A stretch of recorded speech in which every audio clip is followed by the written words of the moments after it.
Welcome back to Stuff About Tutorials. Today we are talking about how to log out of WhatsApp web from a computer.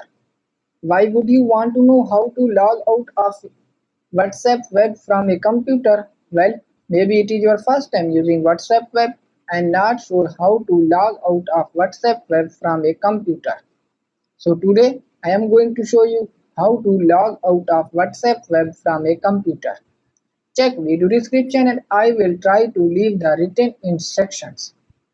Log outing of WhatsApp web from a computer is quite simple and easy to do, and the process is same for all devices.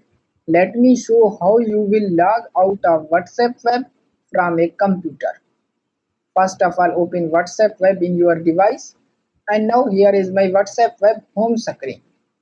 And then click on three dots in the top corner, and then in this option click on log out, and now for confirming logout click on it, and your WhatsApp account has been logged out from web.